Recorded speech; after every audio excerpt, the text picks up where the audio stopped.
చూపించిన ఎన్టీఏ నిమిషాల వ్యవధిలో అయిపోయే ప్రక్రియకు రోజుల తరబడి అగచాట్లు పరీక్షకు హాజరు కానున్న 23 లక్షల మంది 14 హాల్ టికెట్లు విడుదల చేస్తే బుధవారానికి 16 లక్షల మంది డౌన్లోడ్ నీట్ యూజీ పునఃపరీక్ష నిర్వహణ తేదీలో మార్పు లేదని ఎన్టీఏ వెల్లడి అన్నటువంటిది హైలైట్ చేశారు. ఇకపోతే సర్కారు అండతో కాకీల క్రౌర్యం, చంద్రబాబు ప్రభుత్వంలో కాకి కర్కశం వికటాట్టహాసం చేస్తోంది, పోలీసు లాఠీ రాజ్యం వెళ్తోంది.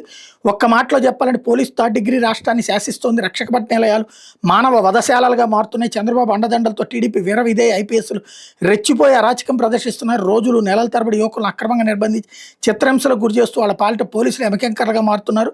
అందుకు విజయవాడ కేంద్ర బిందువుగా మారడం గమనార్హం. Vijayawada police boss big boss కథ స్క్రీన్ ప్లే డైరెక్షన్లోనే పోలీస్ థర్డ్ డిగ్రీ వికృతిలో పొందాల్సింది.